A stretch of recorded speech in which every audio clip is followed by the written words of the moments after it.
first virtual meeting essentially for this year. So we'll start with the first order of business here, which is approval of the agenda. Does anyone have any comments or suggested changes? I'm not seeing any hands go up.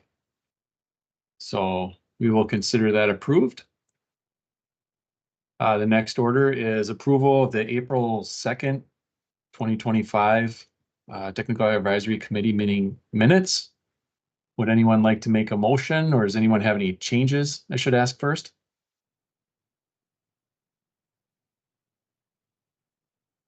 Would anyone like to make a motion to approve?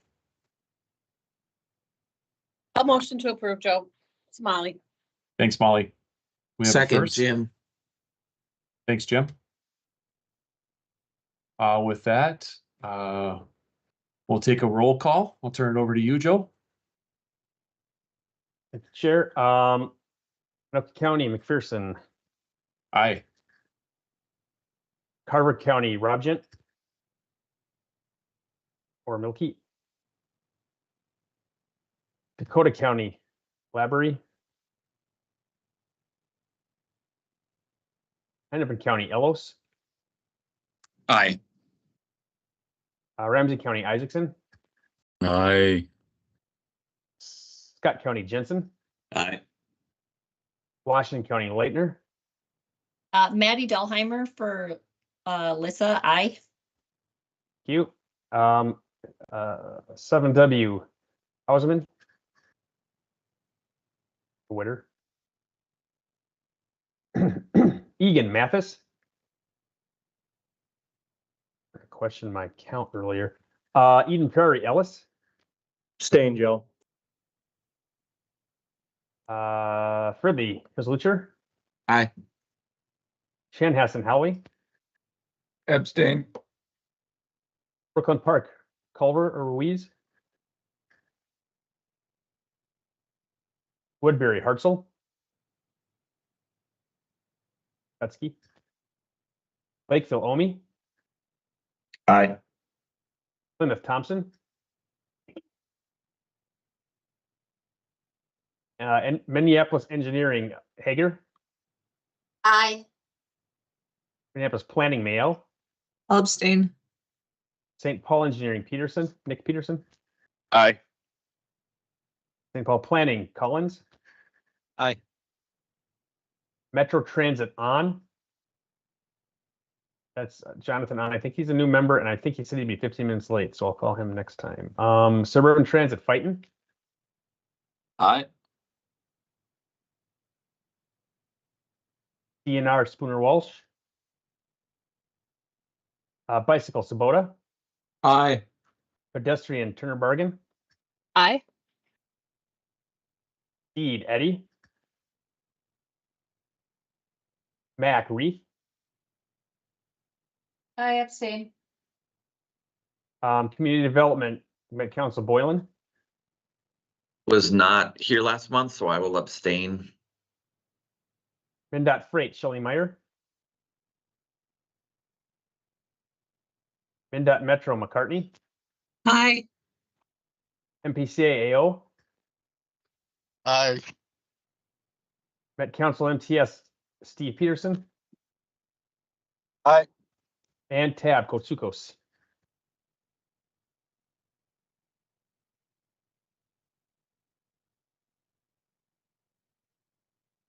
Elaine. Aye. I was on mute. Oh, something's happening to me.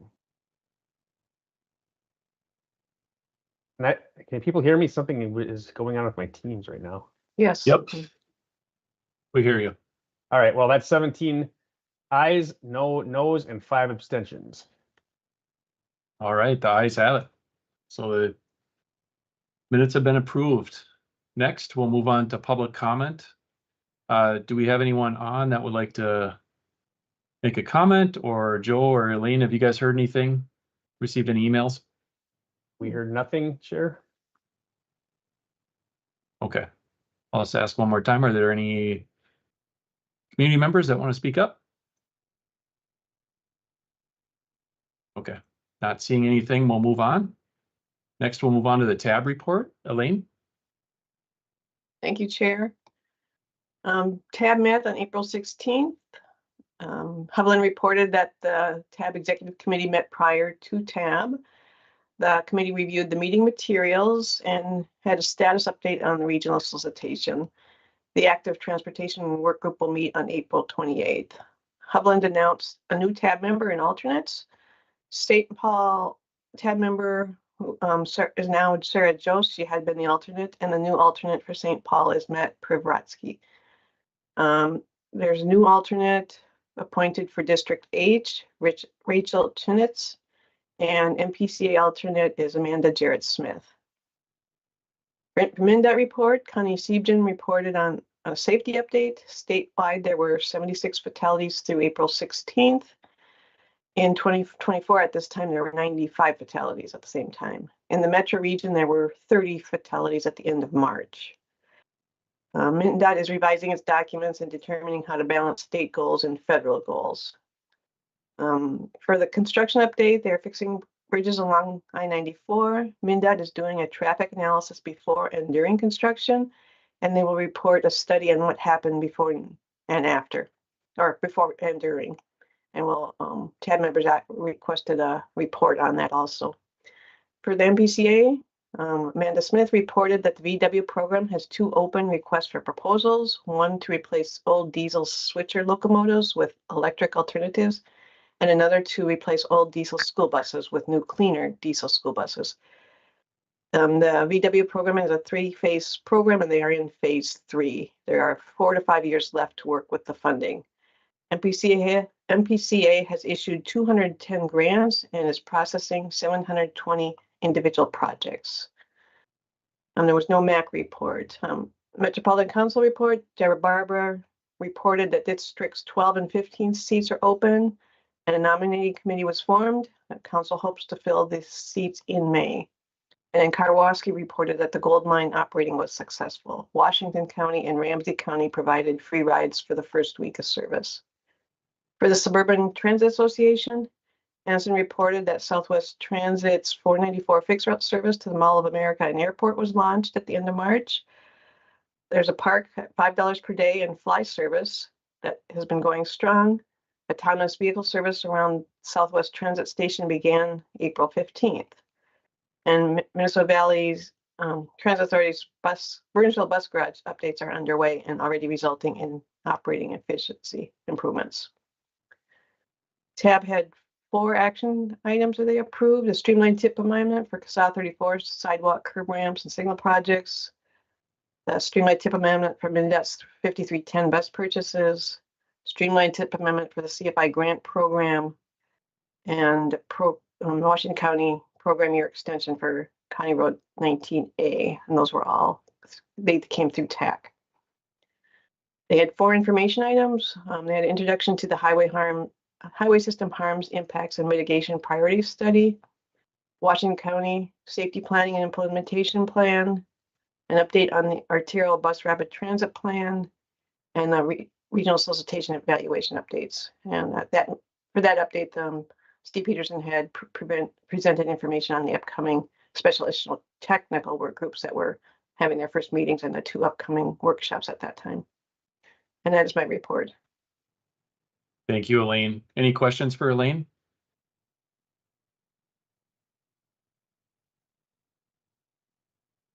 Okay, seeing none. We'll move on to committee reports. Item number 1 is the executive committee. We did meet virtually this morning. We had a pretty light agenda. Essentially, it's the agenda items you see on today's TAC meeting. We did talk about a few of the upcoming funding program and grant program releases that'll be coming out over the course of the next couple of months. I will turn it over to Molly later on during the meeting, but other than that, simply just talking about the agenda items today. Next, we'll move into the 2 action items we have today.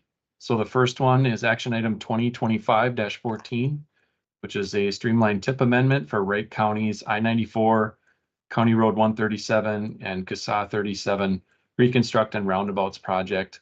Turn this over to Joe and he can fill us in. Thank you, Chair. Wait, did you say Wright County?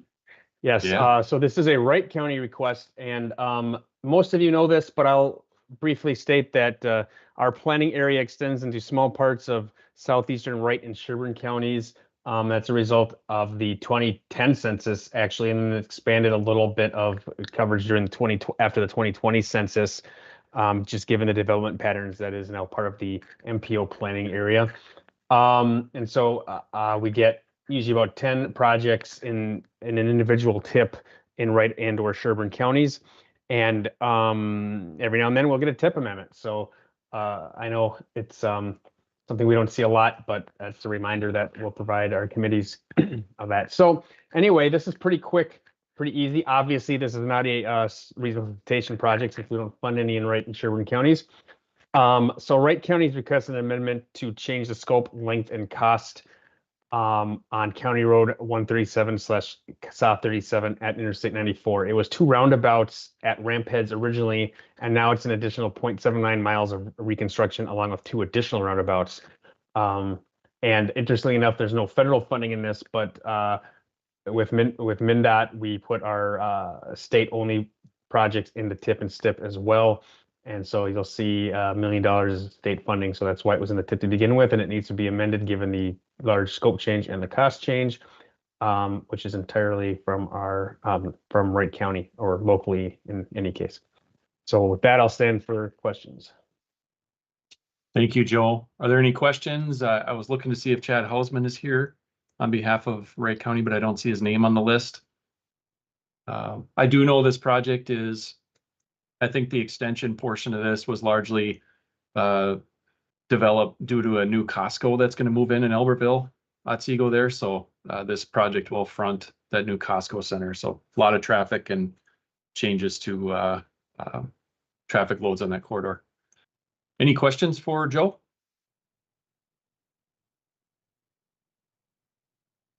Okay, seeing none, I would entertain a motion to approve the streamlined tip amendment. So moved. All right, thank you. Second. Ellis. Thank you, Chad. Who made that motion? Patrick. Boylan. Hey, yes, Patrick Boylan. All right, thank you. And so Okay. with that, we'll take a roll call. Joe? Anoka County, MacPherson. Aye. Carver County yet? Yes, aye. Dakota County yet? Yep, aye. Hennepin County, Ellis. Aye. Ramsey County, Isaacson. Aye. Scott County, Jensen. Aye. Washington County, Dahlheimer. Aye. 7W, which is what we sometimes call the area of Wright and Sherburne County. Egan, Mathis. Eden Prairie, Ellis. Aye. Fridley, Kosluchar. Aye. Chanhassen, Howley. Aye. Woodbury, Hartsel. Aye. Lakeville, Omi. Aye. Plymouth, Thompson. Oh, you weren't here. Minneapolis Engineering, Hager. Aye. Planning, Mayo. Aye. St. Paul Engineering, Nick Peterson. Aye. Planning, Collins. Aye. Metro Transit, Jonathan On. Aye, Welcome, Jonathan. I believe this is your first meeting as the Metro Transit member. it is. Welcome. Thank you. Suburban Transit, Matt Fighton. Aye. Bicycle, Sabota. Aye. Pedestrian, Turner Bargain. Aye. Mac, Reef. Aye. Community Development, Boylan. MnDOT Metro, McCartney. Aye. MPCA, AO. Aye. MTS, Peterson, Steve Peterson. Aye. And Tab, Kotsukos. Aye. And did I miss anybody? I skipped a couple that didn't do the minutes, respond to the minutes. 25 ayes and no other votes. All right, thank you, Joe. The ayes have it. Consider that one approved. So now we'll move on to action item number 2, which is another streamlined tip amendment request for MVTA's Apple Valley Transit Station modernization. Turn this over to Joe. Thank you, Chair. This is a request to add the project to the TIP, as had been included in the 24 through 27 TIP as a 24 project. And then we're asking to add it to the 25-28 as a 2025 project. The reason for this is that the project was originally scheduled for 2024 obligation, but fell into 2025. It's a regional solicitation project, but this is funds that was transferred from FHWA to FTA in 2024. And so what that means is that the action to move the project back here doesn't impact the federal fund or the regional funding program because the key step was the 2024 transfer of funds. However, in order to get the project going, it has to be in the TIP. So it's a little confusing. That's not how it works in the FHWA world, but it works fairly seamlessly with the exception of having to do a TIP amendment in the FTA world. So we're just sort of enabling the project to go by putting in the TIP. So that I'd stand for questions. Thanks, Joe. Do we have any questions?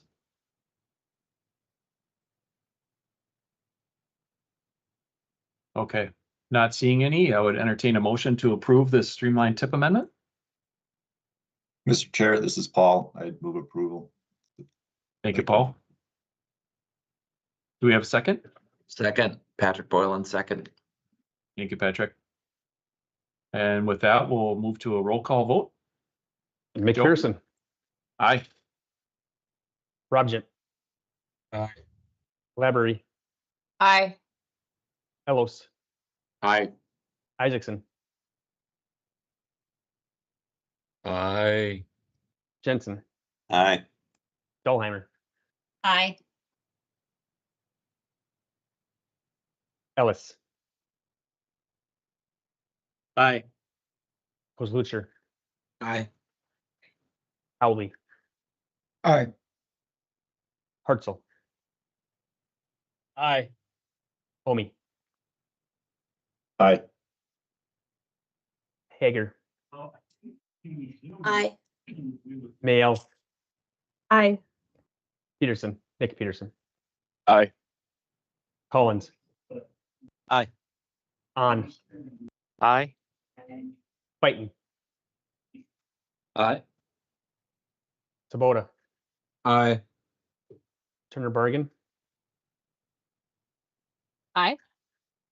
Reef. Aye. Boylan. Aye. McCartney. Aye. Ayo. Aye. Steve Peterson. Aye. Coach Sukos. Aye. 26-0-0. All right, thank you, Joe. With that, we'll consider that action item approved. Next, and that closes out all of our action items.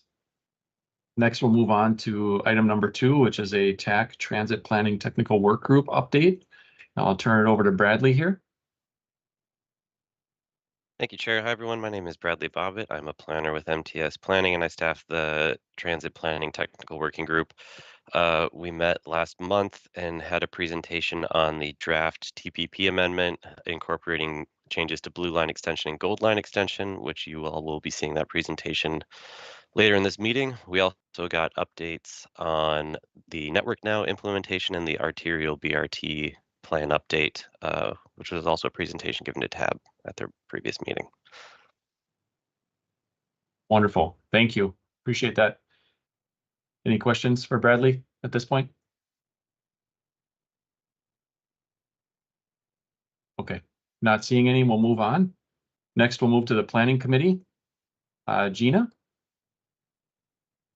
Good morning, everyone. Gina Mitteco, TAC Planning Chair, now with MnDOT. So we did meet in April and we had 3 items on the agenda, all information. The first one was the TPP Amendment 1 for the Blue and Gold Line extensions. Again, like Bradley said, you guys will hear this today and tomorrow. So this is a month where TAC Planning actually meets a day after TAC. So tomorrow we will hear this item again, but this time we will take action on it, or be asked to take action on it for release for public comment. The other item we had is another one you will hear about today, which is the regional solicitation application structure update. So this was a month ago now, so a lot has taken place. So you'll probably get a more recent update from Steve today. The committee mostly discussed a couple of items just in terms of some questions about how the TAB and policymakers might distribute funding within the new structure. And then there was also quite a bit of discussion about whether planning projects should be considered in the regional solicitation new structure. Again, I think Steve will have a more recent update for you. We also got a list of the work groups that were just being formed at that time, and I think now have since met. The last item we had was an update from Heidi Schauberg on the Regional Safety Action Plan. So that was an overview of the plan and a summary of the findings. That is not on TAC's agenda today, and I don't know if it is on an upcoming agenda. I would encourage you all, if you are looking for an update, to either review the TAC planning presentation on the website, or just go to the Regional Safety Action Plan website. There's a lot of good materials on there breaking out the corridors of concern or high priority corridors by county. So that might be some good information for folks to review. And then tomorrow we do have a pretty full agenda as well. So like I said, we will be asked to take action on the blue and gold line extensions, which we will hear today at TAC. And we will also hear an update on the aviation system plan, an information item tomorrow, but it will come back to us the following month for action for public release. And then one item I want to mention that will be happening tomorrow, because it is not planned to come to TAC, is the Regional Bicycle Transportation Network update. So this is an opportunity for communities to submit updates to the RBTN. I don't believe the call for revisions have been released yet. I think that is coming soon, but tomorrow we're going to learn about the evaluation criteria and how staff will evaluate those proposed changes that people submit. And then we will also tomorrow hear an update on the Unified Planning Work Program. So a couple of busy months for TAC planning. Yeah, it sounds like it. Thanks, Gina. Appreciate that update. Any questions for Gina?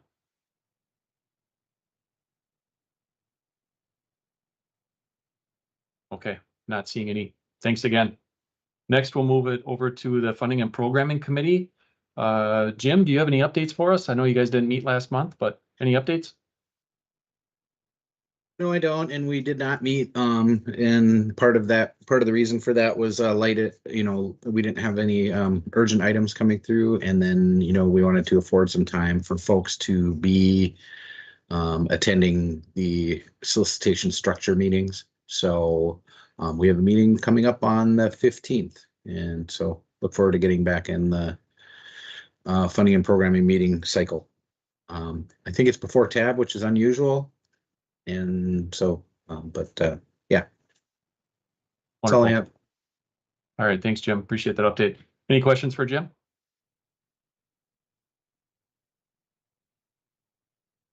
Okay, not seeing any.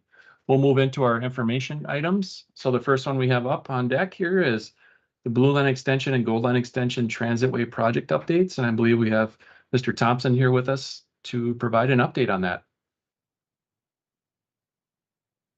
Welcome, and Bradley's going to start the presentation, and then I will give the two project updates.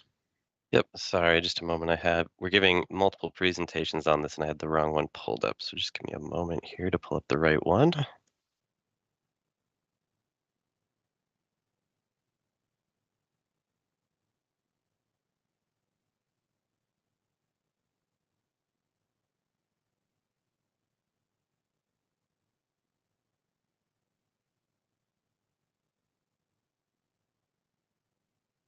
Okay.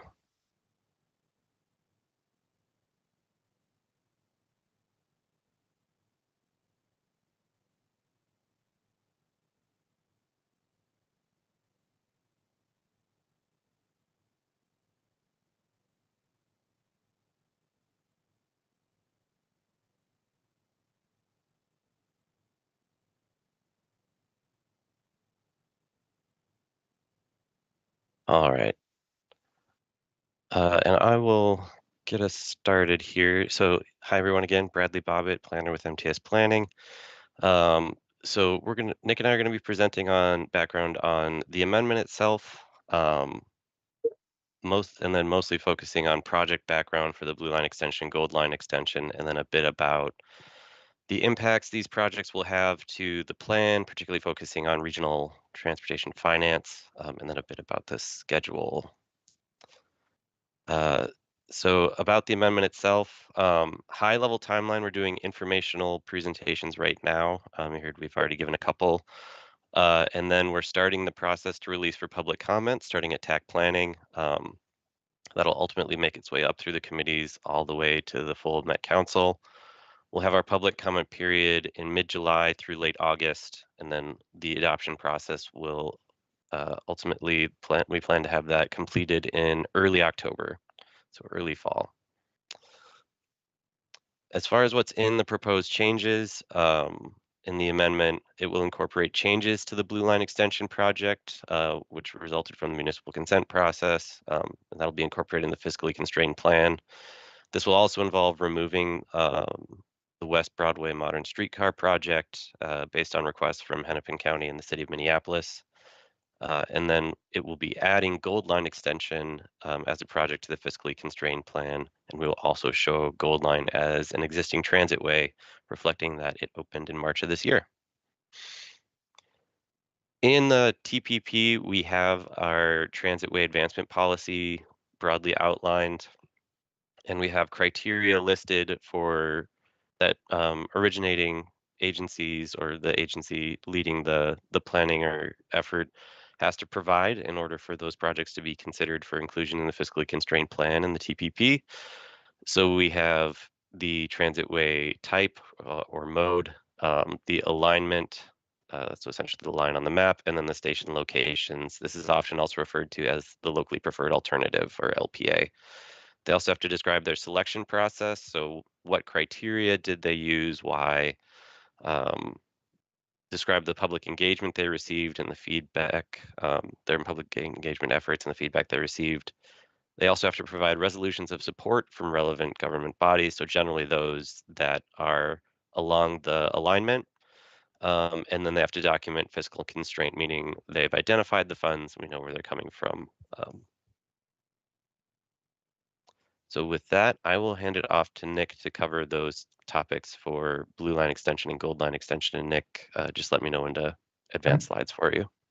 Thanks, Bradley. You can go to the next slide. I'll talk about Blue Line extension first. What the project is, it's 13.4 miles and 13 new stations. It connects Minneapolis, Robbinsdale, Crystal, and Brooklyn Park. It's all located within Hennepin County.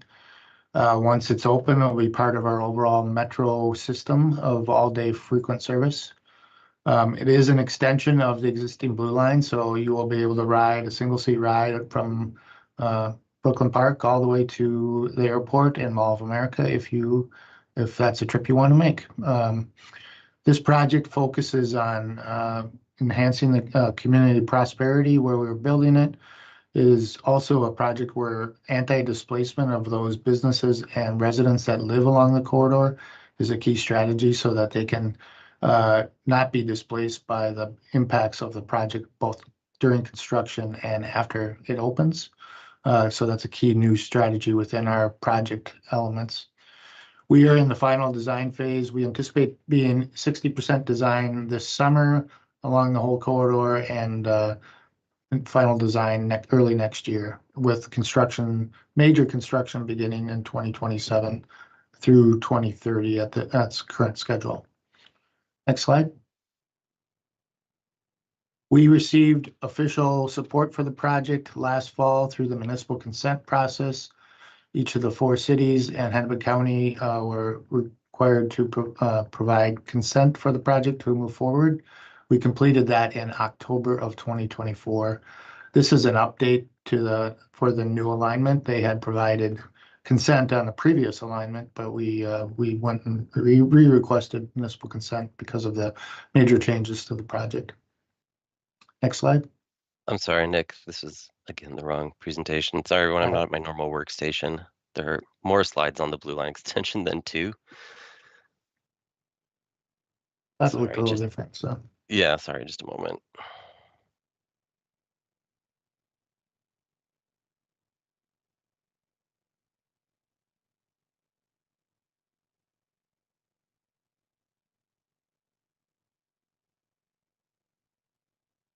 Nick, a quick question while Bradley's pulling that up. So fiscally constrained project, you know, seeing that the streetcar portion was pulled out and then adding this Gold Line extension. So it's still within the budget for this overall project, or how does that play out?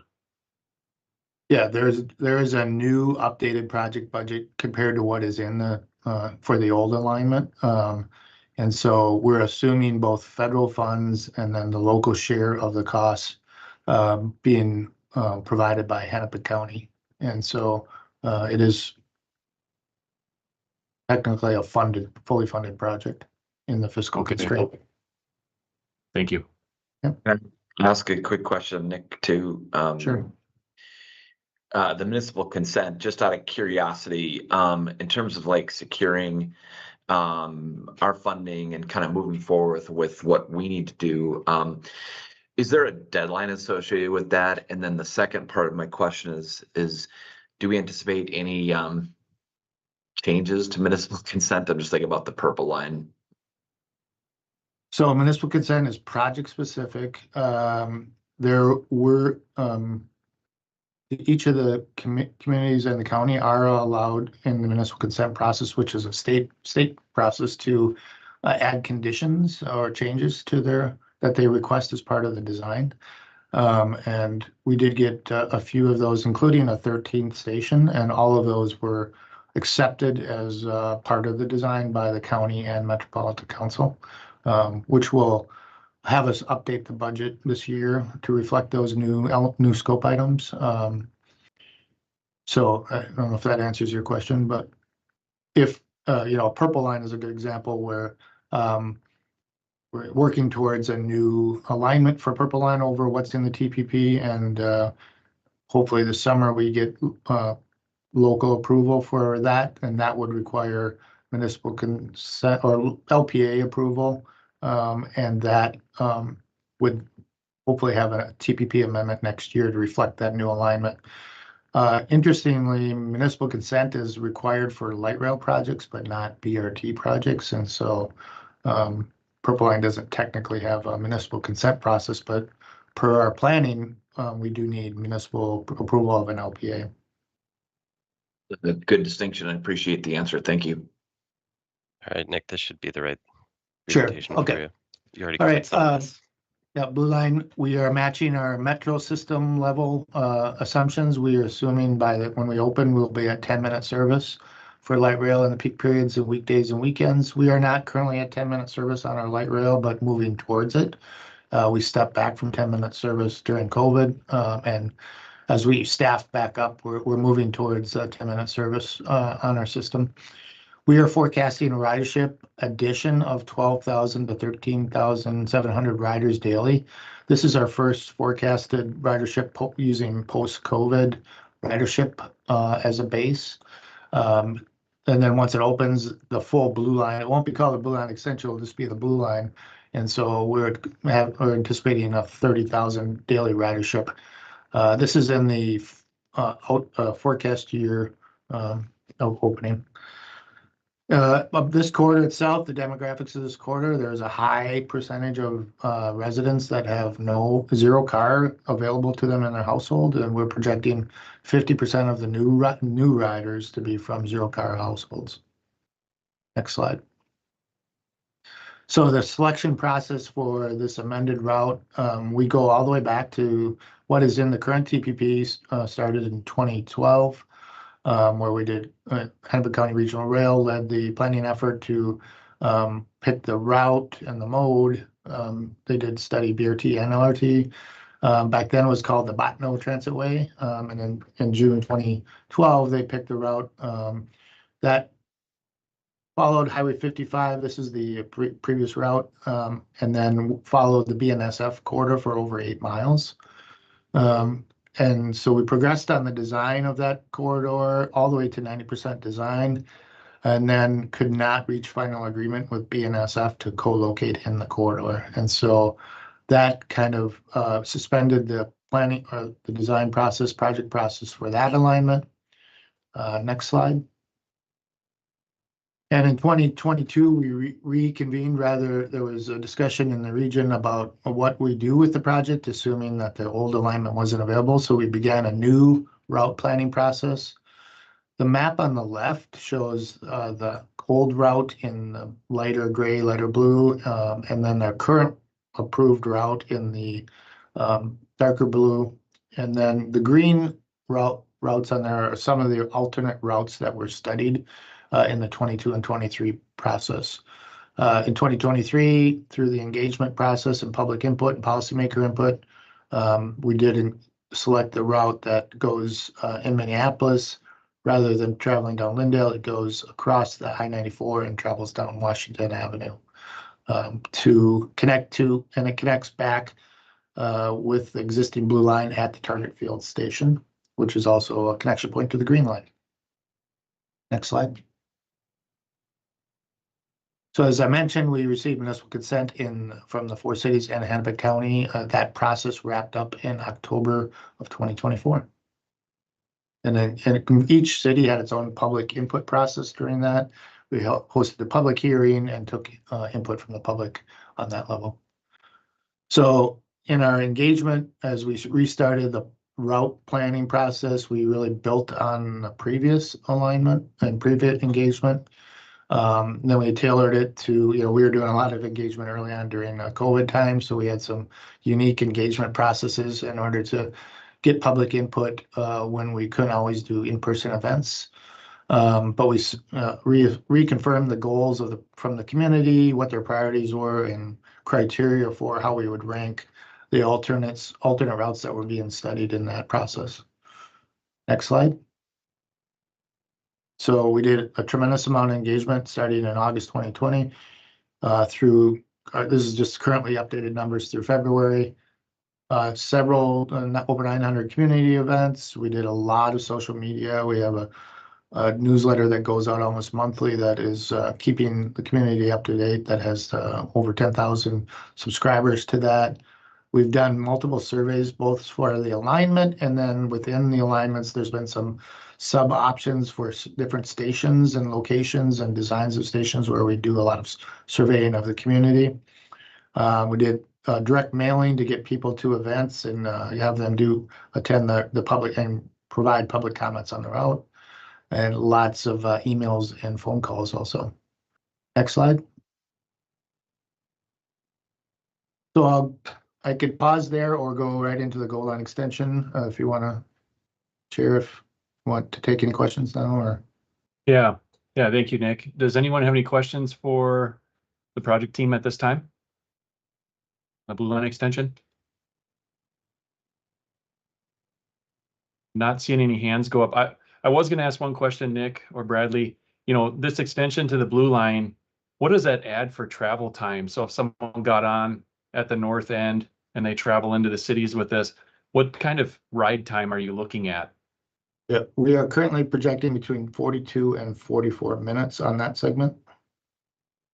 Okay. That'd be end-to-end travel time of just the extension portion. And how many stations is that could potentially be along that stretch? 13 new stations. 13 new ones. Several park and rides also.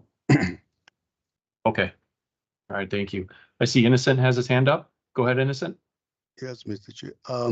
Yeah, I was wondering, in terms of funding, where are we on that? Yep, we are assuming a mix of federal funding through the New Starts program and the local share provided by Hennepin County through their sales and use tax and the HICRA funding. So traditionally, our region assumes up to 49% of the project cost being federal, and as our current assumption, but that capital investment grant program is one that is in flux currently at the national level, and you're not guaranteed necessarily that amount of federal funding. So, Okay, thank you. Any other questions? Okay, seeing none, please proceed. Thank you. all right, well, next slide, we'll talk about the goal line extension. So the goal line extension is, as the name implies, an extension of the existing goal line. The goal line opened on March 22nd, and that connected Woodbury, Oakdale, Maplewood, and St. Paul to downtown St. Paul. The goal line extension will extend that goal line service to downtown Minneapolis. We'll be adding stations, 2 stations. We'll be upgrading the station at Snelling and 94, and then adding a station near the US Bank Stadium. In downtown Minneapolis, it will use stations that currently exist for the C and D line on 7th and 8th Street. And then obviously the existing goal line stations.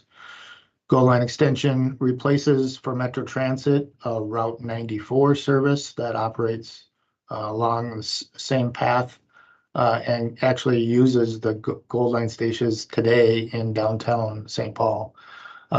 In downtown Minneapolis, though, the Route 94 will currently uses Route 6th Street and 7th Street, so we'll be moving that route and upgrading the goal line to 7th and 8th Street. We'll also be extending further west to a station that connects to the new Green Line extension at Farmers Market, just west of Target Field. This will be an all-day service, just like Golden. It'll match the 10-minute service that we have there, so more frequent service than Route 94. And we'll have off-board fare payment and also the BRT buses. And so the scope of this project is for the 2 stations and the additional buses. We're currently estimating the capital cost with contingency at $25 million. And the operating cost for just the extension, which is the additional operating costs above what we're paying for Route 94, of $7.7 million annually. Next slide. So how this project came about through somewhat of a less traditional planning process and selection process than we have used in other transitways. As part of the Rethinking 94 project, we did a transit study that complemented the MnDOT's planning effort for Rethinking 94 that evaluated multiple transit alternatives that could be part of the Rethinking 94 project. It evaluated 7 different alternatives that were BRT. I looked at between 1, 3, and 5 station stops along 94 between Minneapolis and St. Paul. Evaluated 100% of the corridor being the bus shoulder, and also evaluated min-pass or managed lanes or easy pass or managed lanes that included transit stops. So this is implementing one of those options, which is the stop at Snelling Avenue, using bus shoulders. We will currently have bus shoulders between downtown St. Paul and roughly Highway 280. And so in the long term, ideally, we'd have bus shoulders from 280 to downtown Minneapolis also. So we looked at travel time in that study between the downtowns, connectivity with other transit routes. This corridor with the extension will connect to a variety of existing metro lines. Gold Line itself connects to Purple Line, future Purple Line. It connects to the G Line, connects to the H Line that is in route that is in the planning process. Potentially a future line along West 7th. It also connects to A Line on Snelling. In downtown Minneapolis, it will connect to Orange Line, C Line, D Line, and then the Green Line. So it's a very well-connected network by having this extension. So next slide. We also did engagement through that Rethinking 94 transit study and used that engagement summary to influence this project and selection. And Metro Transit in the past couple of years has done the Network Now study looking at the regional service upgrades and the vision for transit service in the region. And we did receive a lot of comments about the Route 94 and requests to expand its service levels, which this project will do. and create faster travel times, which what this project will do. So this is essentially engagement from two different planning processes that results in this support for this project. Next slide. So we are in the process of receiving the local support from the communities that the project is located in. We have received Minneapolis, St. Paul, and Hennepin County, Ramsey County, and Washington County are currently scheduling their board actions. Washington County is not required to be provide support, but because they're a major funder of the existing Gold Line, and this service essentially extends that, they've expressed a desire to also provide resolutions of support for the project. And then from MnDOT, we're seeking a letter of support from MnDOT since it will be using MnDOT facilities. Next slide. I can pause there for questions before we go to. Yeah, thank you, Nick. Any other questions or at this point from the? Okay, yeah, Jonathan. Hi, thank you, Nick. I just have a quick question. I know you just talked through the relationship between the Gold Line Extension project and the rethinking I-94 work. Could you clarify in terms of the timeline how that will play on their design and if there's any coordinations between those? Yeah, I can also defer some to MnDOT here, but we will be open prior to any construction related to the outcome of the environmental process and planning process for Rethinking 94. So we'll have to continually coordinate with that effort. The Snelling Avenue Station, knowing that the Rethinking 94 project could have major construction impacts on, for example, the Snelling Station, we're building it more of a temporary status than what would be the typical BRT station, just in case that MnDOT's final decision on what the Rethinking 94 project is would impact that station. But it'll require a long-term coordination with MnDOT as they move towards selecting what alternative is ultimately selected through their planning and design process. Thank you. Yeah, Molly. Thanks, thanks, Joe. I can just mention that, yeah, Rethinking is in a environmental process, and any potential construction related to Rethinking wouldn't happen until after 2030. Not to say there is not preservation work going on, as anyone who's traveled on 94 between the downtowns is experiencing with the bridge over the Mississippi River work. Thank you. Any other questions from the group? Okay, please proceed, Nick. I'll turn it over to Bradley.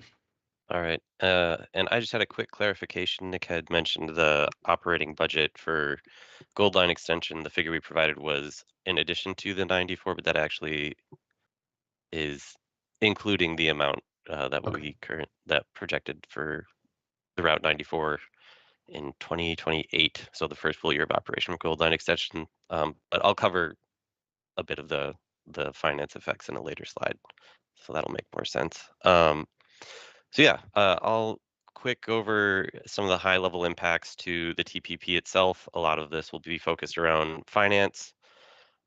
So for Blue Line Extension on the capital side, in the current 2050 plan, we have roughly 1.6 billion identified for capital construction coming from federal, state, and local sources. That includes some of current and prior expenditures on planning, but it also includes an anticipated FTA Capital Investments Grant Fund of $753 million. In addition to that, what would be incorporated from this amendment is almost 1.7 billion in additional funding for the proposed amendment. We anticipate that 831 million of that would come from an increase in federal CIG funding, based on our experience previously with New Starts projects of that 49% that Nick mentioned. And then the remainder would come from Hennepin County sources, which Nick also mentioned earlier, of sales and use tax, and then other local revenues like Hennepin County Regional Rail Authority. For operations, the first full year of operations would be in 2031, and that full cost would be $56.5 million. In the currently adopted TPP, our estimate for that first full year is $45 million. The difference largely comes from what Nick mentioned of assuming that we would match the frequency of service for the metro system, which would be at 10-minute service, which is higher than previously assumed. And then there's a slightly longer runtime with changes to the route and having a couple of additional stations. The net impact to operating costs is around $329 million over the life of the TPP.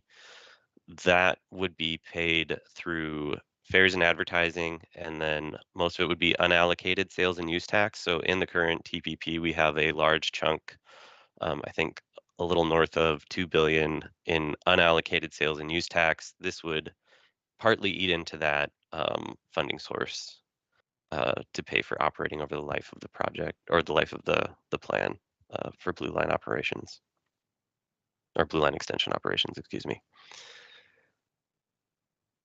For Gold Line extension, it's a much smaller capital cost at estimated at $25 million.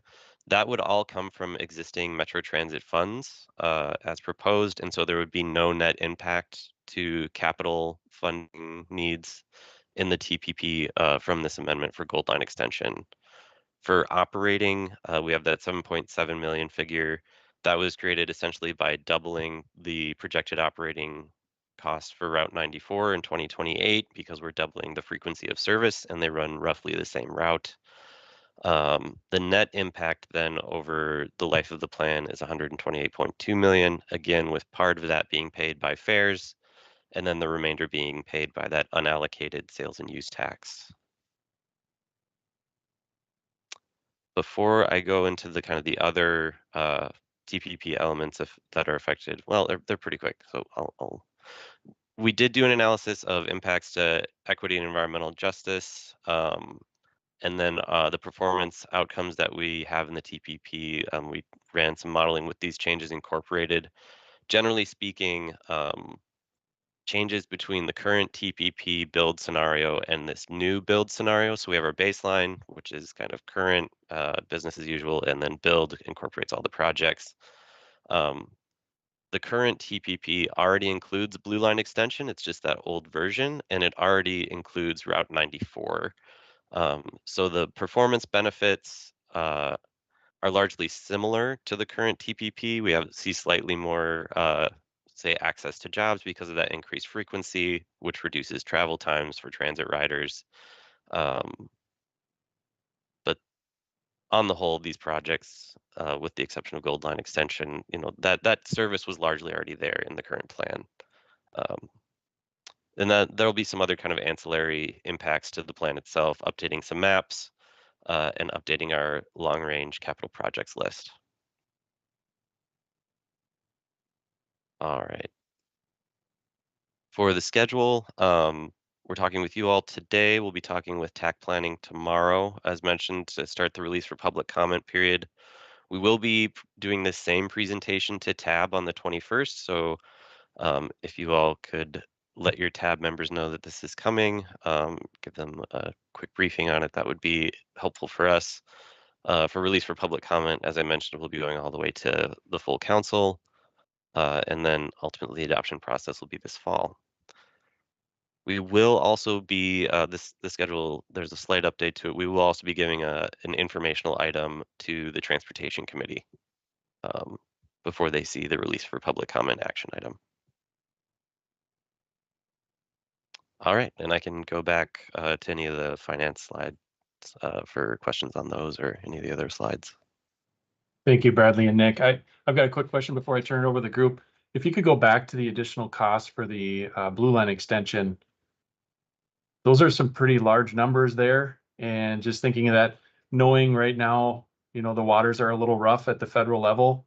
I know it's noted in there, there's expected to see, right here, expected to see 831 million for some additional funding. The CIG another 753 million anticipated FTA. How solid are those, and what would be a backup plan on this if all of a sudden something changes at the federal level and those don't come through? Because that'd be a big impact on that project.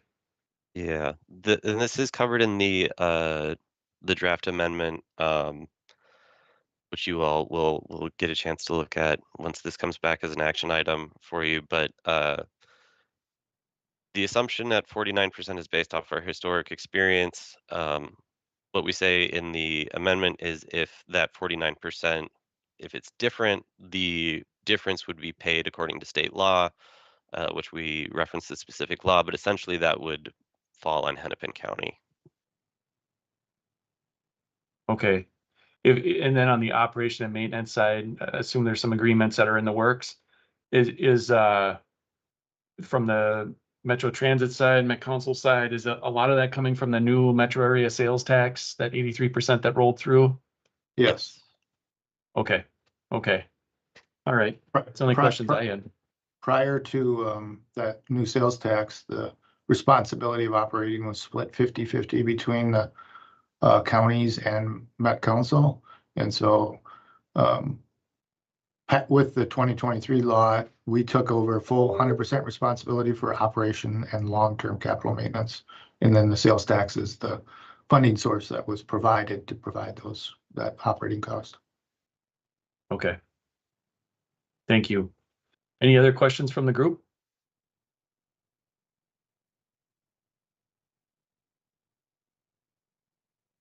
Okay, I'm not seeing any. Thank you, gentlemen. That was a lot of information, and appreciate the update on this ahead of the action item coming through the committee. So a lot of detail here. Thank you. Thank you very much. Next, we'll move on to our next information item, which is Regional Transportation and Climate Change Multimodal Measures Study. So Tony, just a heads up, we appreciate you hanging tight these last few meetings as you keep getting dropped off the docket, but doesn't mean we love you any less. So Tony, I'll turn it over to you. Thank you, Chair. I'll take the blame for the last missed opportunity. Yes, so as the Chair mentioned, my name is Tony Fisher. I'm a Transportation Planner at MTS Planning, and I'm here with the Regional Transportation and Climate Change Multimodal Measures project that is just finishing up right about now. So this is a project we undertook to look at where we were estimating greenhouse gas emissions and improve those estimates, and then in other places where we weren't, to create those estimation methodologies. We did look at 3 of our products. We looked at the long-range plan, we looked at the 4-year transportation improvement program, and we spent a lot of time looking at regional solicitation project types, specifically 4 historical project types: walking and biking type projects, transit projects, highways, travel demand management. And then we layered in a project category that we anticipated could become interesting with the climate goals and the new TBP electrification. So we did produce a guide for calculating these GHGs, and we did try to capture both positive and negative impacts of different project types. We did this work in consultation with our traditional partners, MnDOT and PCA.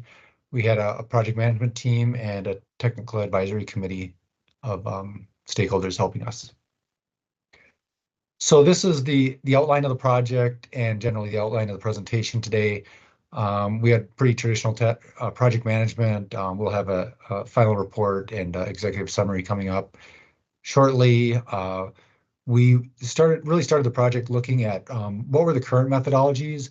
In some cases we were calculating GHGs, in other cases we weren't, but there existed methodologies that could support the calculation of GHGs. So we did document those in that step.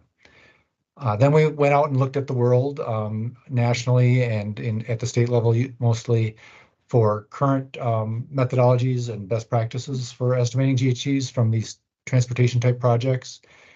We developed methodologies with our stakeholders. I'll touch on that a little bit more in some later slides. And then we did take a little sidestep to look at a couple of different GHG inventories that the council has produced and just to make recommendations on those so that this work was kind of bringing, in alignment with that, and then kind of trying to lift that that process up too at the same time. And then we did some work to implement the methodologies, just make it more efficient for everyone, as you'll see. So to inventory the current methodologies, looking at the regional solicitation, the past scoring measures, importantly, we're aiming for a pretty low to moderate level of effort. We know this is an early stage of project development, and it is a burden on partners to develop these applications. So that was really kind of a North Star through this project.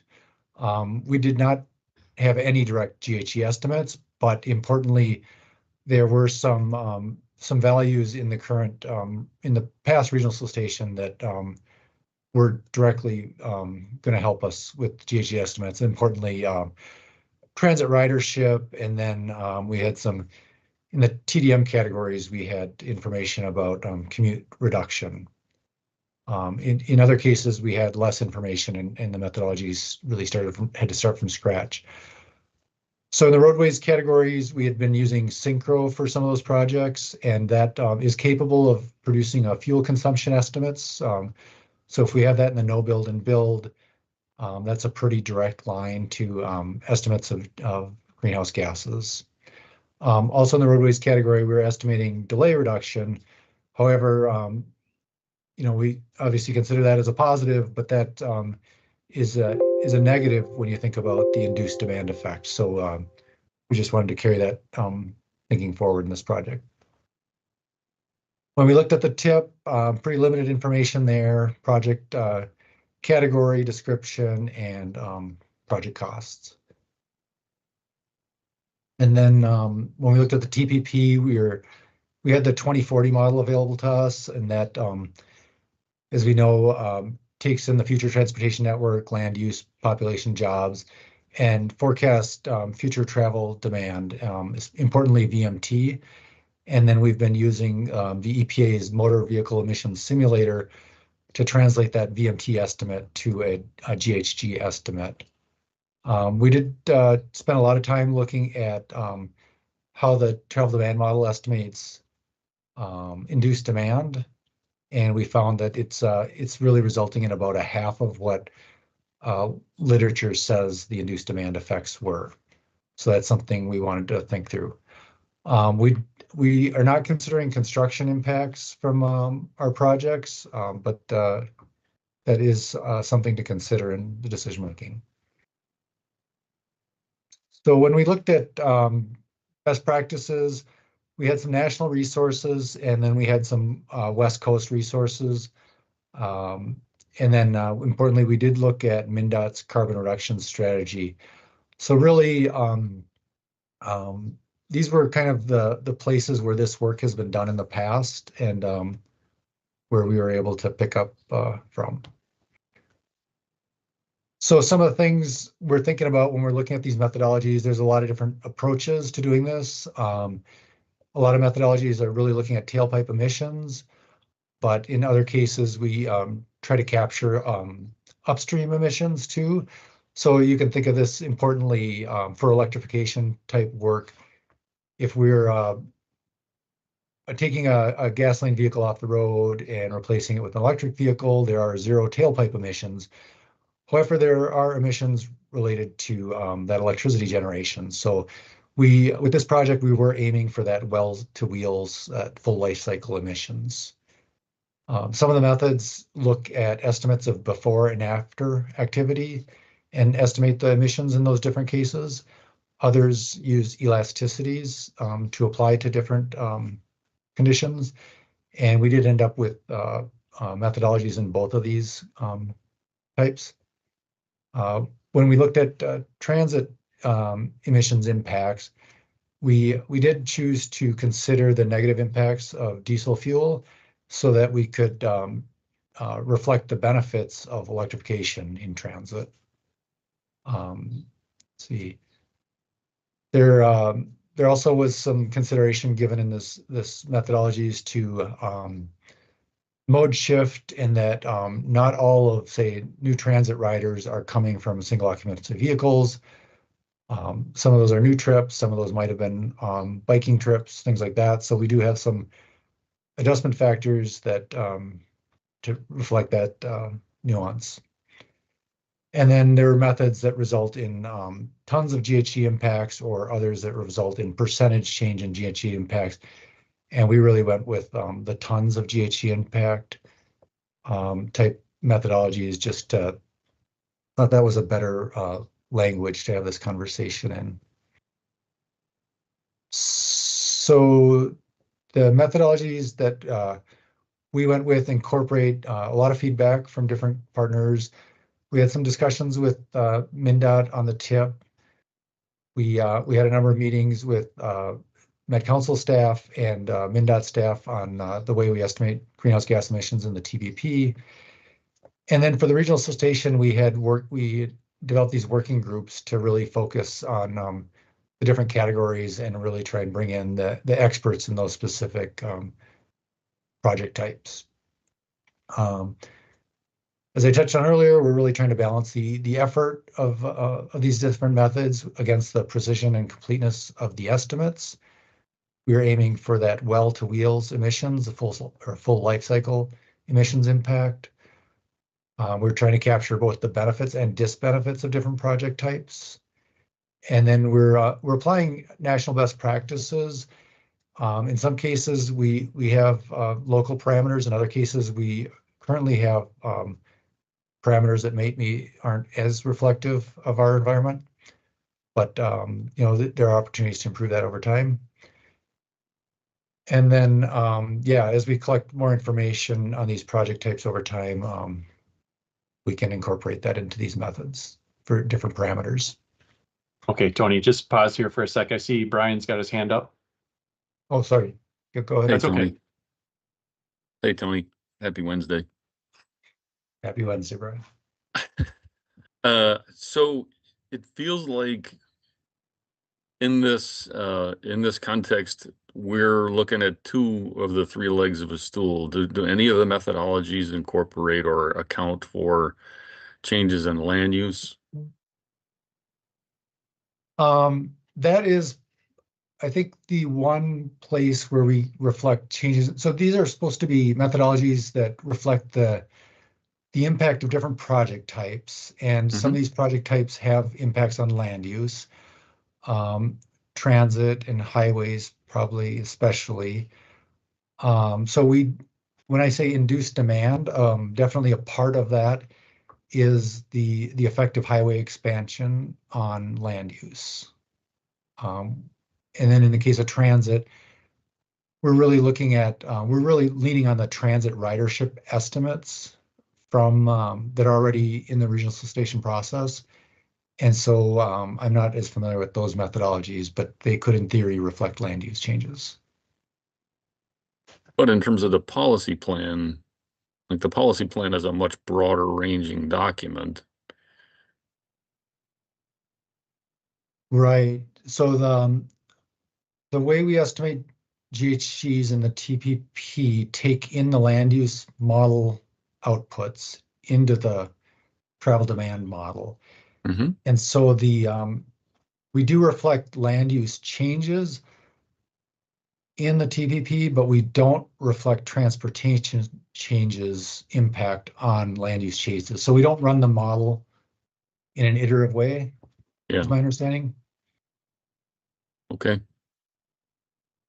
So the one place we do is really in the induced demand effects of highway expansion project types. Okay, thanks, Tony. All right, thanks, Tony. Sorry to interrupt you. Please proceed. Yeah. So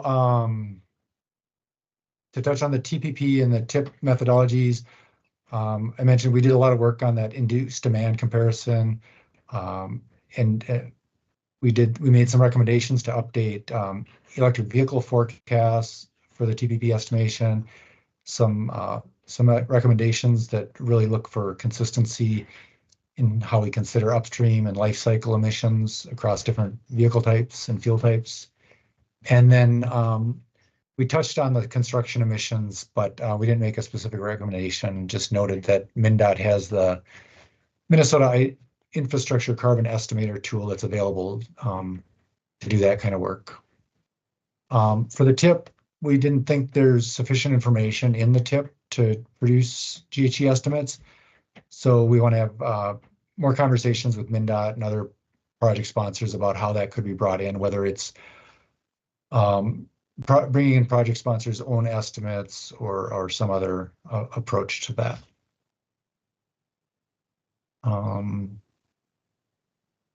So for the regional stations, some of the methods did get complicated, and they are part of a longer presentation that's gone to TAC planning and will go to funding and programming. But for this group, I just wanted to highlight this R-based tool that we built, the consultant built for us.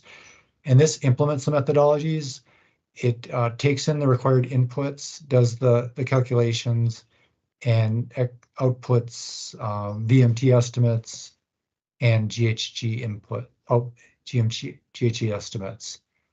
So this is a tool that we've designed to really be something we can own, maintain, improve over time. And the consultant is really finishing up their work right now.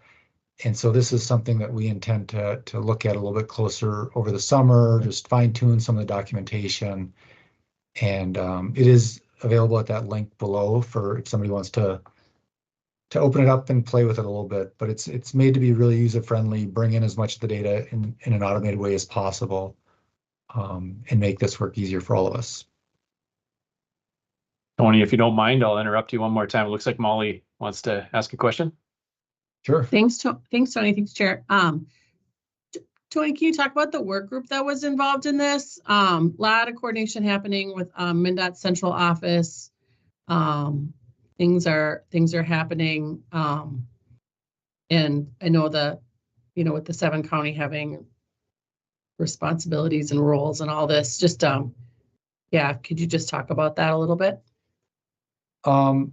Molly, are you referring to the kind of the work that Chris Behrens is doing with the requirements to mitigate highway expansion projects? Right. So we adopted the targets this winter for the state and the 7 county area. And then, yep, that work that Chris Behrens and the Office of Sustainability and Public Health at MnDOT is doing to work on the mitigation. Just wondering what, involvement with the region had with this work. Yeah, yes. So there's a lot of different work, even internally at the Met Council. There are different projects taking on, different estimates of greenhouse gas emissions. And we're definitely trying to coordinate those projects. We have probably different goals with these different projects. So for this case, we're really looking for a pretty simple methodology. We definitely had conversations with Chris Behrens to try and benefit from the work he's doing and share the work we're doing. But I suspect that they're going to, just because of the implications of their work are so impactful to projects, I suspect that they're going to look at methodologies a little bit more work and more thorough. Does that? I'm just trying to track down just the people involved. This might speak to a need for maybe at the regional level, we need a working group on greenhouse gas emission work just to keep us all informed, because I'll admit, even internally to MnDOT, it's confusing. Yeah, and I share some of that confusion for sure. There are definitely a lot of different projects doing different things. And there are definitely some conversations happening to coordinate that work. I can't say that there are enough conversations happening though. Thanks, Tony. Tony, who is the rep on the TAC? I thought there was one. Maybe Lyndon could answer that from Met Council. Jonathan. Lucas. Okay. Yep. Yeah, so I agree. There's a lot of combined efforts going on right now in different arenas. So thanks, Tony. Can I ask a question, Mr. Chair? Sure. So Tony, I'm sorry I missed the beginning of your presentation. So why are we doing this? What's the reason for these measures that you're preparing? Yeah. Is that so, required? So this is, I think, basically an outcome of the new development guide and TPP's goals to mitigate climate impacts. And so Okay. this project is doing three things, which is it looked at the way we estimate GHGs through the travel demand model for the TPP and made some recommendations for how to improve those estimates. We sought a methodology to provide estimates in the TIP.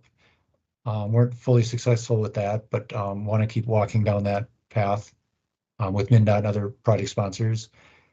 And then I think the biggest part of the project was really looking at how in the regional solicitation we could estimate GHG impact of our different project types, so transit, bike ped, highways, and whether those are used as scoring measures or tracking measures, I think is a different thing, but just being able to provide the methodologies so we have that information available.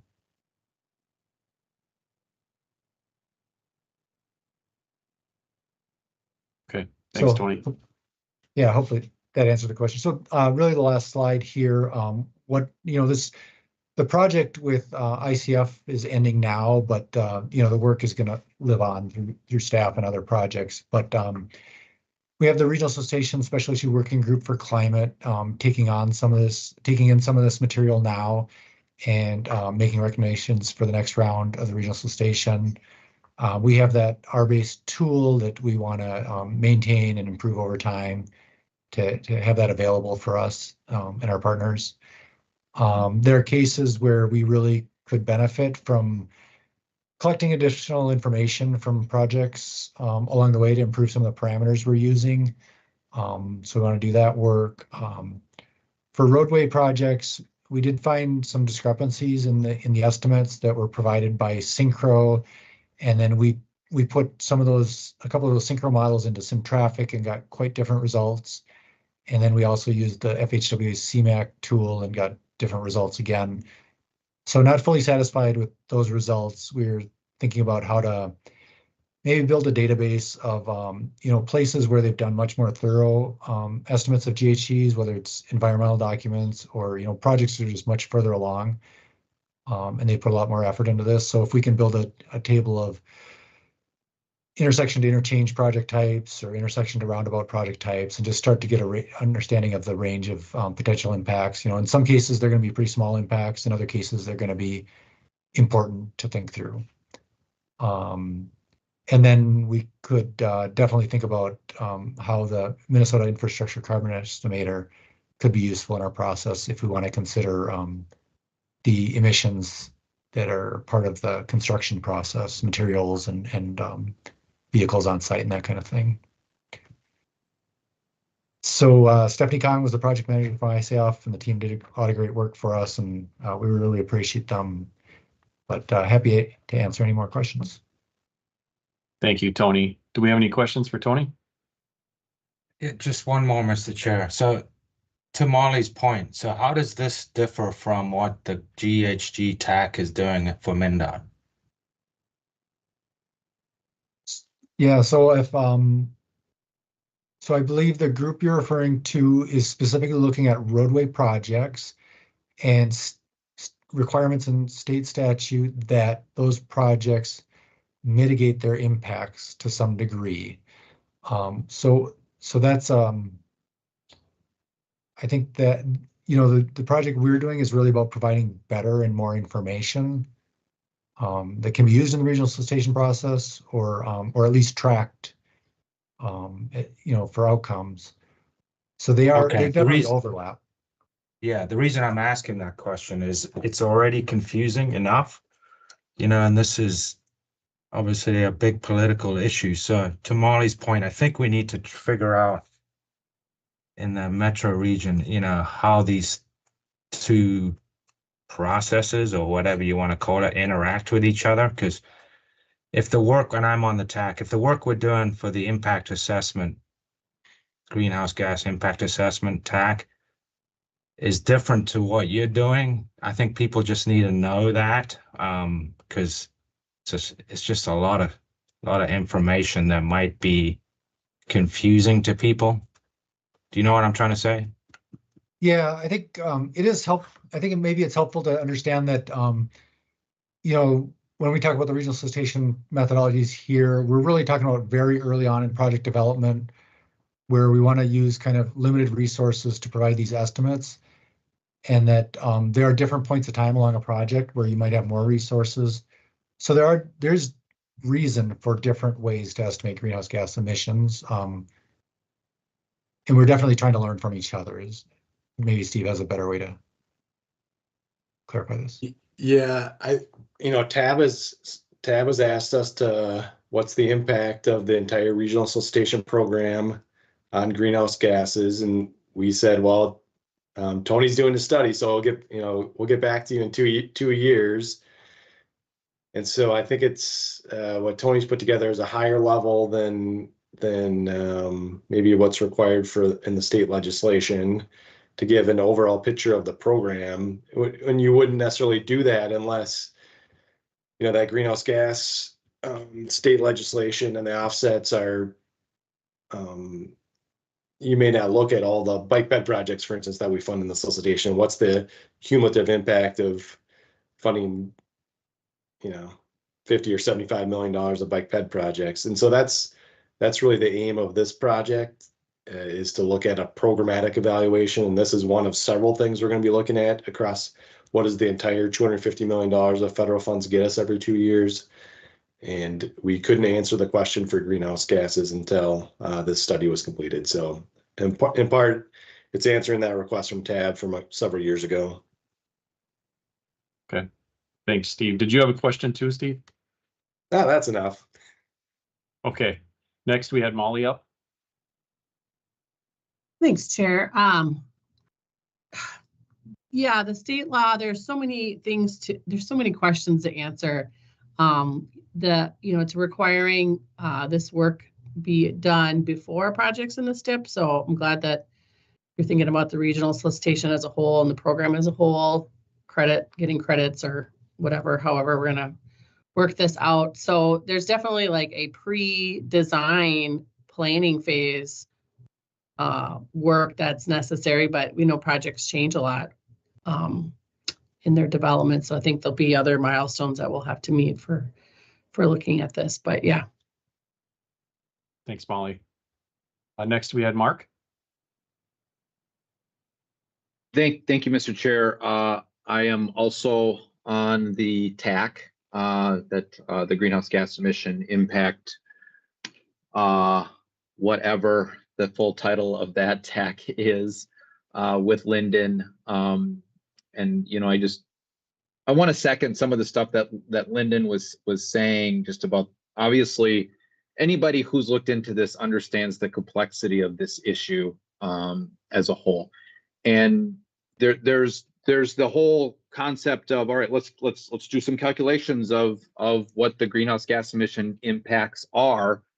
And that gets into a lot of what I saw on this presentation as far as well to wheel and construction activity, the greenhouse gas emissions baked into the actual construction activities and such. And, one concern that I have is making sure that we are consistent in the review of those and the calculation of those per mode, regardless of what mode, whether it's a roadway or a railway or a transitway, that we're consistent in calculating that full greenhouse gas emission impact, again, from well to wheel or well to rail or what have you.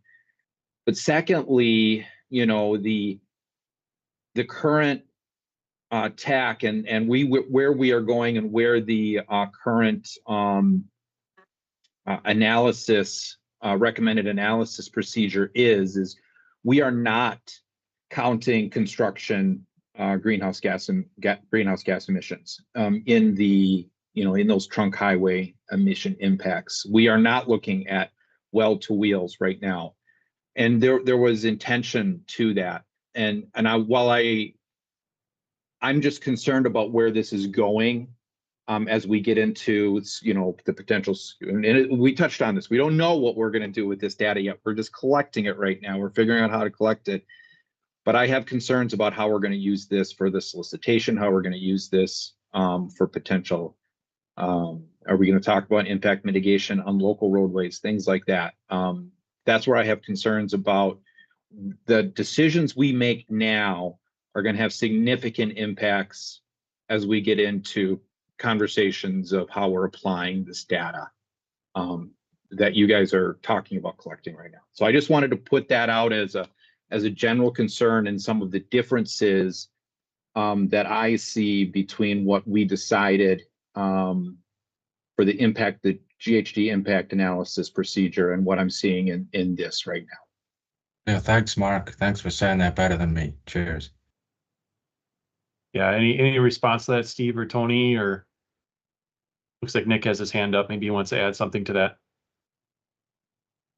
Yeah, I wanted to kind of piggyback on what Mr. Culver said, that another aspect of this that comes later in the project is the environmental work that we have to do, and considering the greenhouse gases, right? And there's a need to be consistent between, what is submitted early, what is done in the environmental review, and we're all going to have projects that are going to be litigious, and it'd really be nice if there weren't big discrepancies, and at least we've got that consistency, I think, through the whole life of the project too, and that there isn't an opportunity for somebody to pick at a loose thread. Okay, thanks, Nick. Yeah, Tony or Steve, I one thing I'm thinking here, and I think it was mentioned briefly there by Tony, is, as you come to the conclusion of the study you just performed over the last couple of years, I think it would be important to have some type of meeting with MnDOT and take a look at the two efforts and see where the overlap is and maybe where some clarity needs to be, because I agree, you need, as we move forward on this, whether it's for the regional solicitation or applying it to trunk highway projects, there should be some uniformity and similarity to that, so we minimize confusion. Any thoughts on that? Tony, go ahead. Yeah. Well, I mean, I don't want to speak out of turn, but just to demonstrate that we are having that coordination, Steve scheduled a meeting that immediately follows this meeting with Chris Behrens and a few others to talk about some of those issues. Okay. Yeah, the special issue working group too, we had some combination of Anna Pierce and Chris Behrens for that reason. And I think, Tony, from what I understand is your process is higher level because we had to think about what would be required of applicants at this stage of the process, but the state requirements are going to require more work and are more detailed. So and I hear the concern that we're going to have two different outputs, perhaps on a singular project, and that could create some confusion, external kind of conflict and what have you. Is that fair? Yeah, I would say that. I think that's what I heard today, is if you got two separate processes and, as Mark mentioned, if they're not looking at the well-to-wheel or the construction related greenhouse gas impacts on the trunk highway projects, and then this process would, there's going to be some differences there. And correct. There definitely are going to be some differences. I think that's also true in a lot of other cases, like most obviously in our budget estimates, when we submit an application, our budget estimates are probably different than when we're submitting a final environmental document, and similarly operations analysis and all kinds of things get to be refined over time. So that's the way I think of it, I think. Yeah. The one thing that comes to my mind is I know as part of the legislative requirements that are involved with the trunk highway projects, you need to do a early assessment. And then as you further refine your project, you need to do a secondary assessment to make sure that your original estimates were on track. And if not, you need to modify your project or add additional mitigation measures. I think that alone would be a good topic to discuss. If we're planning to include some type of analysis in the regional solicitation, if your early analysis shows that you're meeting the goals for the region, you start developing a project and then they don't, how does that carry forward on an overall average for the region, if we're not meeting that? So that's one item that's sticking in the back of my mind to meet our targets, but that's a big topic. I think like all of us alluded to, this is a big item. I want to make sure I'll make sure it's headed down the right path. Any other questions or comments from the team? Well, Tony, we appreciate the information. That was a big study. We still have a ways to go on this topic, but appreciate everyone's efforts, including our membership that are on that larger trunk highway effort as well. Thank you. So last but not least, Steve, I think you're all warmed up now. You want to talk about the regional solicitation evaluation update and what's happened over the course of the last month? Sure. Yeah, thanks, Mr. Chair. Let's see, we got, I'll leave a little bit of time. I know Molly has some updates at the end here too, so I'm just gonna gauge my time a little bit with the 28 minutes we have left in the meeting or so.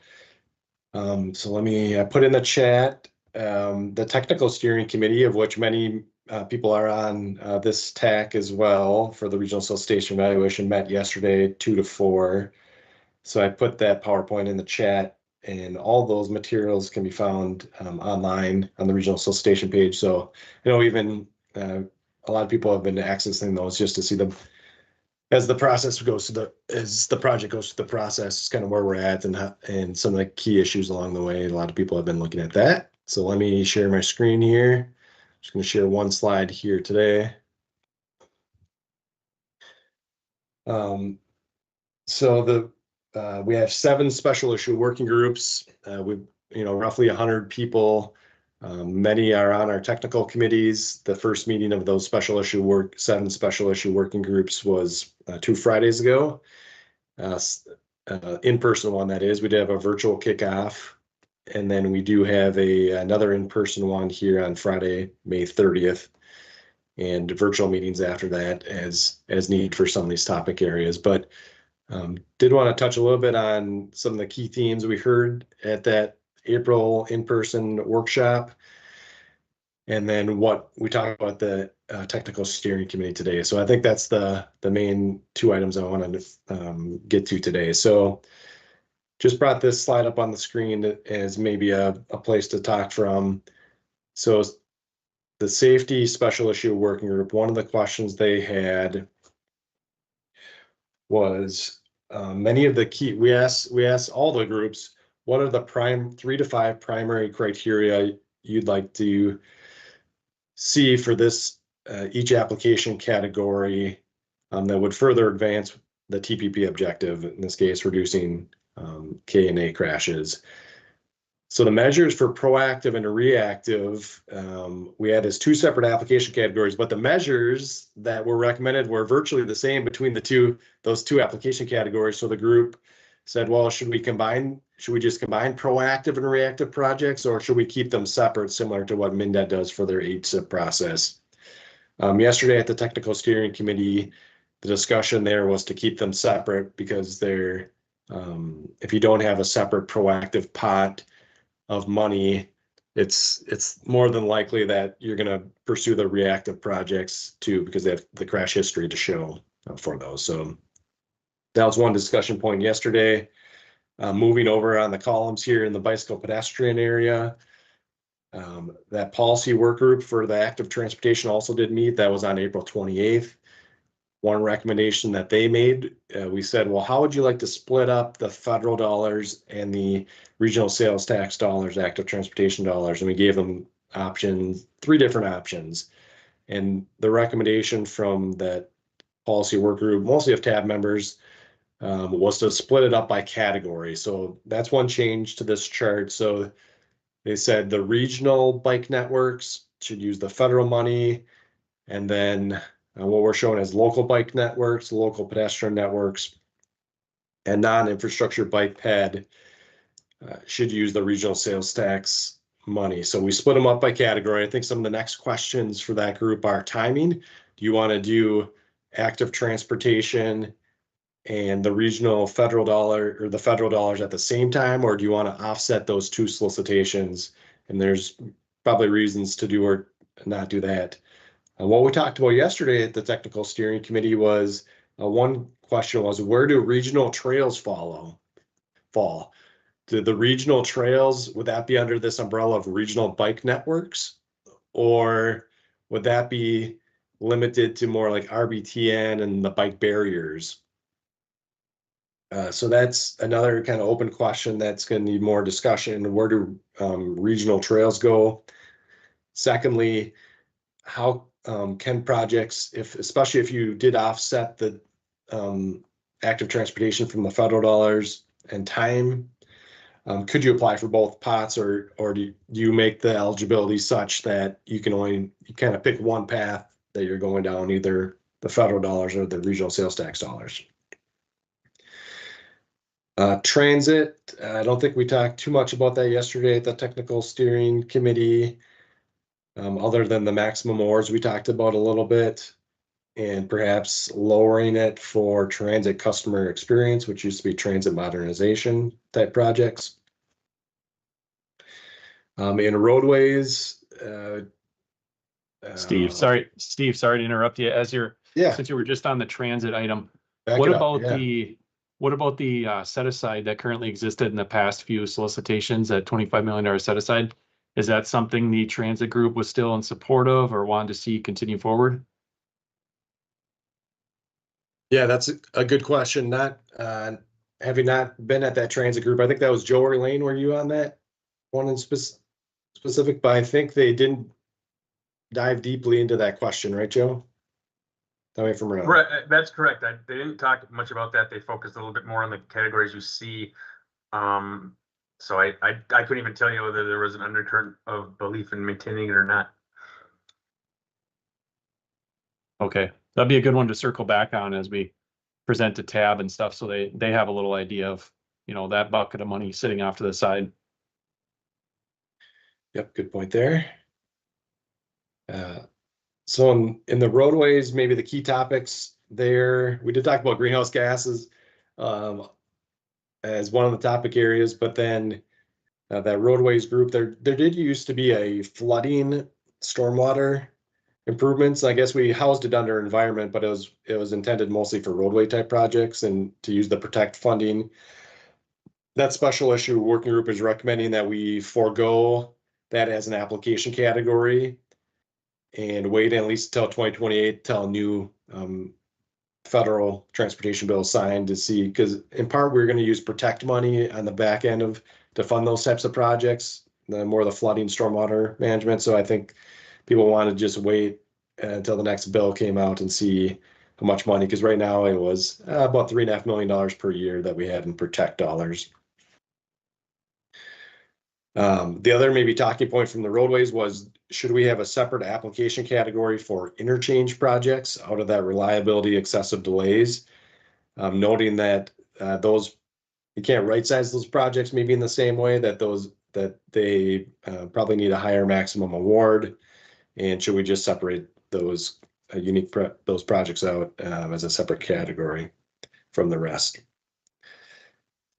Lastly, I'll maybe get at from the technical steering committee.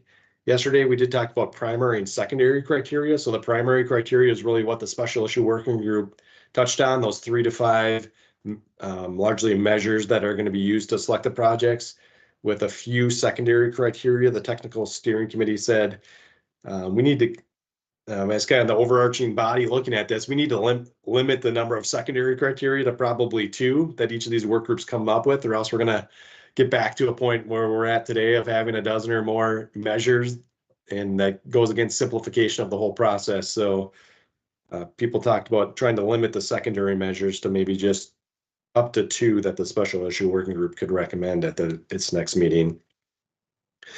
Then we did do an exercise with the technical steering committee on maximum awards, and that was interesting. And we just asked them, based on what it is today, do you think it should be higher, about the same, or a larger maximum award?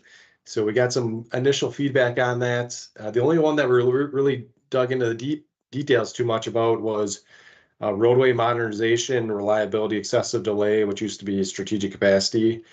People thought that those 2 should probably line up somewhere in that $10 to $15 million range for a maximum award.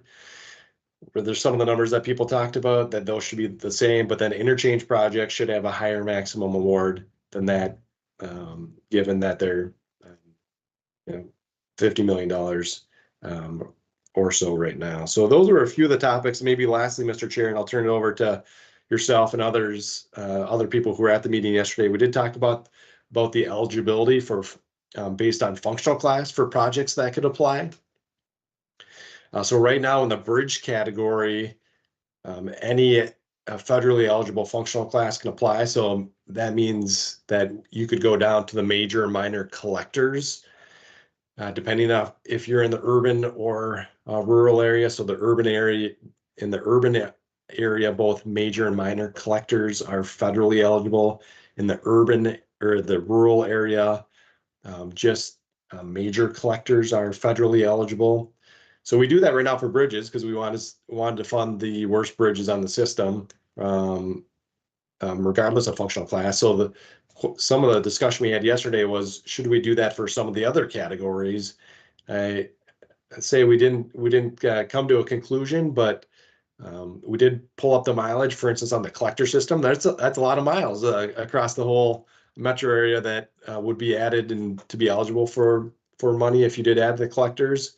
But that is a question that we do get asked a lot by MnDOT, FHWA, and some of our local partners that do want to see some amount of money, or at least the eligibility expanded to include collector, both major and minor collector projects. So I think I ticked everything off my list there, Mr. Chair, and turn it back to you. And then do want to see if others that are on the technical steering committee want to add any thoughts that they heard yesterday. So thanks.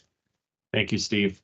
Yeah, maybe before I turn it over to the whole group, Paul, as the chair of the technical steering committee, do you have anything you want to add from your perspective? Yeah, thanks, Chair. Steve pretty much summed it up really well, I thought. I think from the bicycle ped category, there is a lot of work yet to be done there, like regional bike network. I mean, what's the definition of that? How is that going to be handled? And then if a regional bike network project comes up, if it's a smaller project, and they still apply for maybe like an AT funded project as well too. So there's some things that in the weeds that we still need to work out there as well.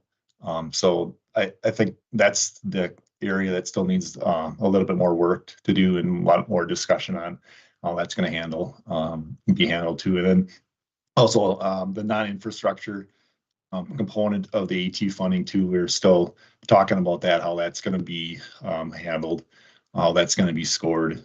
So that's still a lot of work to do there as well. But yeah, I thought it was a great discussion yesterday.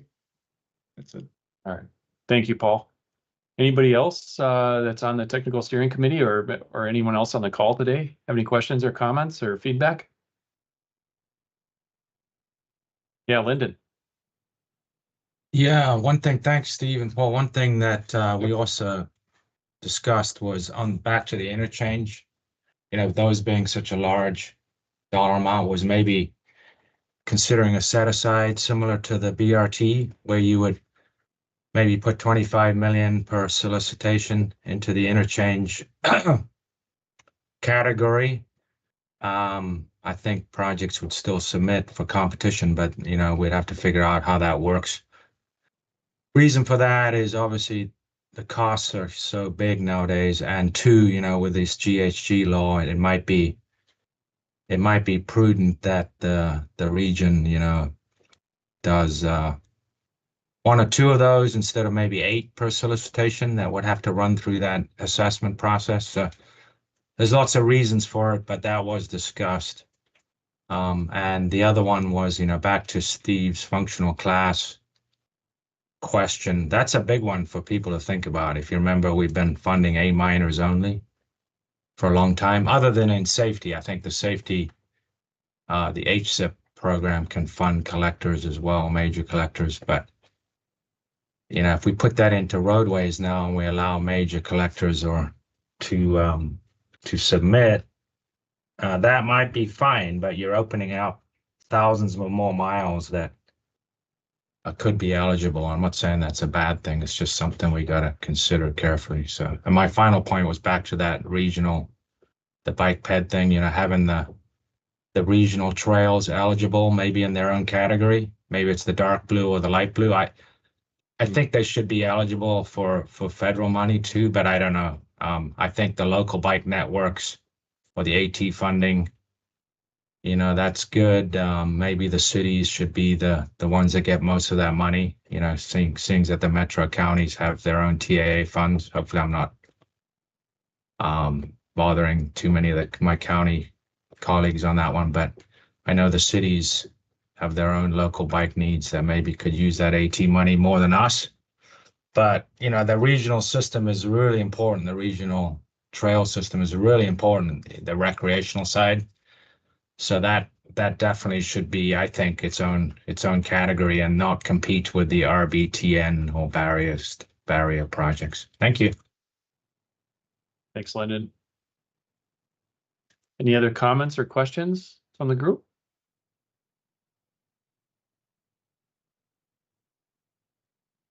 Okay, not seeing any other hands or, oh, Jim, go ahead. Yeah, sorry, I came in late on that. Was thinking out loud about, or in my head about, with the regional bike network and, local AT funding. I'm just curious, would it be prudent to look at like the last couple of solicitations and look at, have the focus group kind of have that information at hand, where those projects might classify, let's say. I know it's not reflective necessarily of having the AT funding available, but it might be informative as to the regional system off the RBTN or regional trails and where those lie. I know there's a number of agencies that have applied and successfully obtained solicitation funding that are, I think, off the RBTN, but they are funding regional trails with that. So might be interesting to do a little data dive into the past couple of solicitations and see how those fare.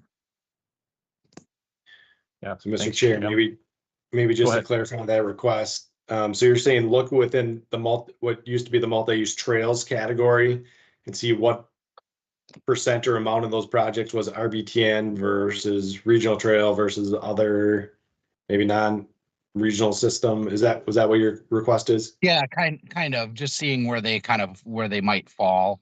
And my guess is that you'll see a number of maybe local projects that are really, geared toward the regional AT funding system, but you also might find, where that, those regional trail applications best lie or best compete, And I really appreciate the comment from Carver County about cities. Thank you.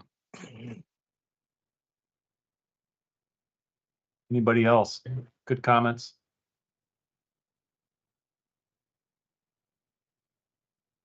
Okay. I think that's all we have. Steve, I appreciate the update on that. I assume similar presentation will be given to Tab, just an update on where things are at. I know that the elected officials and the leadership group there are kind of awaiting some recommendations from these special working groups and TAC. So we've got a few more months worth of work to do. And Steve, maybe a quick question from my point of view. So some of the special working groups have a bigger load to carry versus some of the other ones, which seem to be a little bit more straightforward.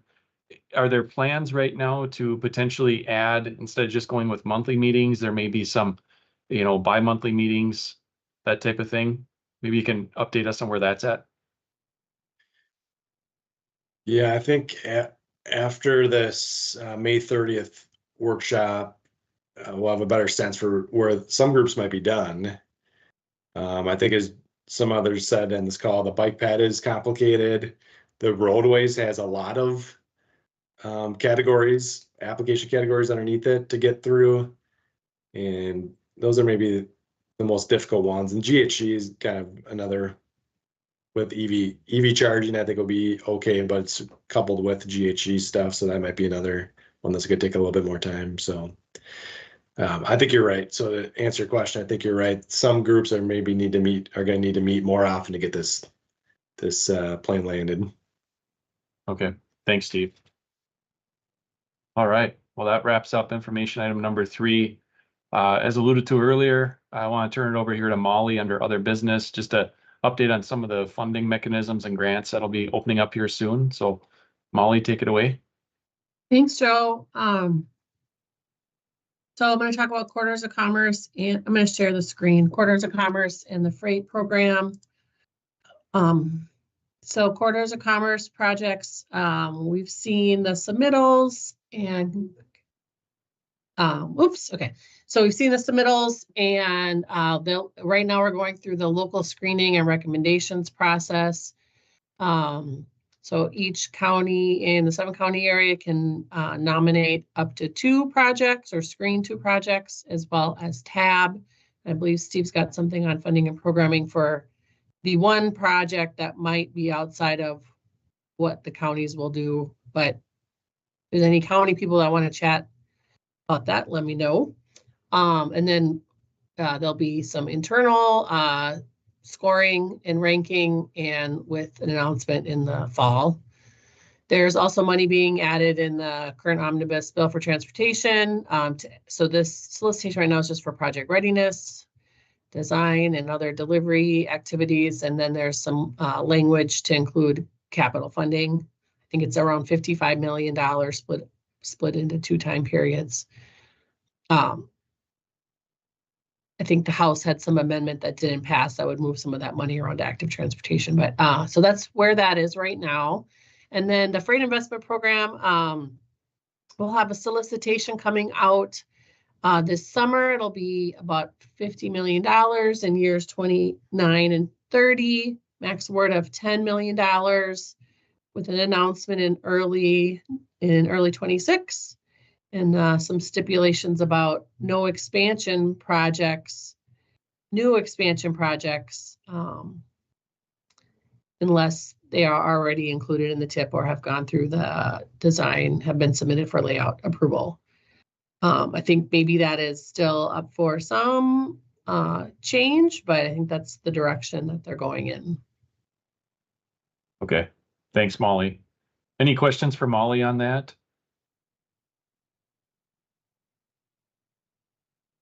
It's good to know that maybe transportation is the least controversial thing going on at the Capitol, and all signs point to getting budgets done, knock on wood. So. Yeah, I know there's a lot of folks on this call and around the state that are still crossing their fingers for some water and wastewater type grants. So not sure what the bonding forecast looks like, but I wish you guys all luck on that if you're waiting for those types of projects. I know there were a slew of them listed in some of these bills, so earlier in the session, but wish you all luck. Thanks, Molly, for that update. Any other agency updates or other business that anyone would like to share?